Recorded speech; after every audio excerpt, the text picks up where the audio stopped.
The government's independent advisory group has recommended brand new Cook Strait ferries similar in size to the current fleet, One News understands. Last week, ministers received a report from the group in which it's understood options were laid out for the specifications of the new ferries and when they could arrive. The group has recommended that the ferries be smaller than the proposed iRex ferries and not rail-enabled, although rail would still be able to be shunted on the vessels as often happens now. It's understood, funnily enough, Chewy, you reliable second-hand Corolla, well, it's understood second-hand ships were not an option on the table.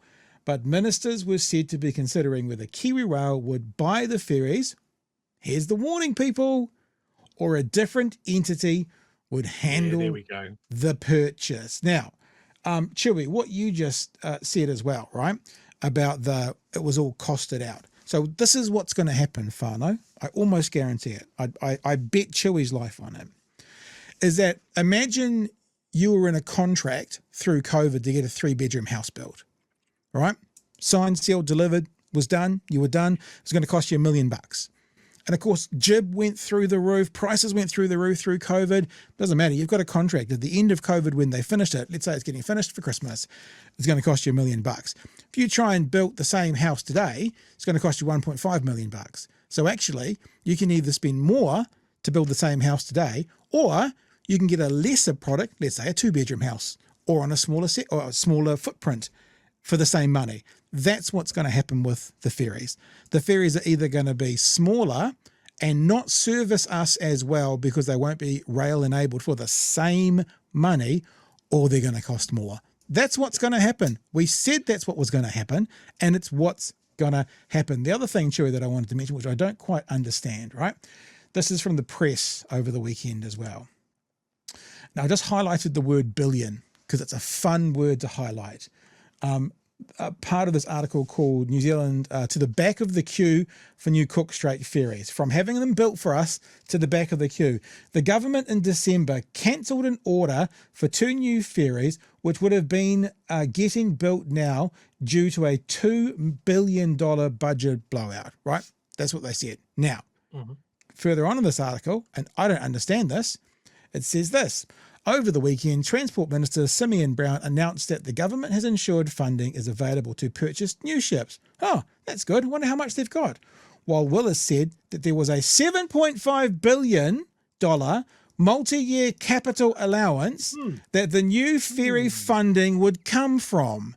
So if there's a $7.5 billion multi-year capital allowance, what are you going to do now? Spend $1.8 billion on a lesser product because you wouldn't spend $2 billion on the Ferrari. So here we go. This is what's going to now happen, Nicola. You're going to buy a new Corolla, not a second-hand Corolla, a new Corolla, right? But you're going to pay as much for it as someone who would have bought a Ferrari. That's what's going to happen. You're going to pay Ferrari prices for a Corolla product. That's what's happening. Dumb shits.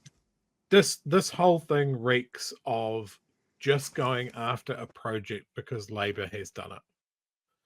Like, by all accounts, Labor did absolutely everything correctly with tendering out these ferries. They investigated what they needed.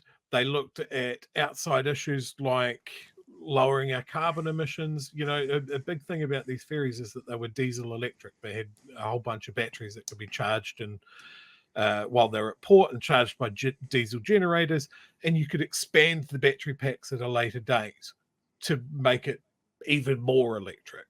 You know, they did all of these things that all had benefits to our carbon obligations as well. They negotiated a great deal from Hyundai, one of the top shipyards in the world. And it was long-term thinking. And this just seems to be a thing that we will get a left government and we get long-term multi-generational thinking, and then we get national and it's cut. Any project that Labor had their fingerprints on, whether it was good or bad or middling, cut. Yeah. These guys wanted to tell a story about a poorly managed project by Labor with a massive cost blowout. And at no point have they acknowledged that there were two parts to this. And the other part of it is it's infrastructure, critical infrastructure in quake prone places. It would have lasted us generations.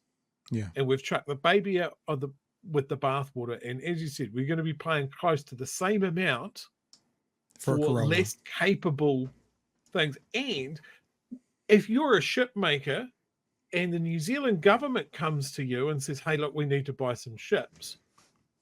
And you can go, well, I heard what you did to Hyundai, so who knows whether this is going to go through.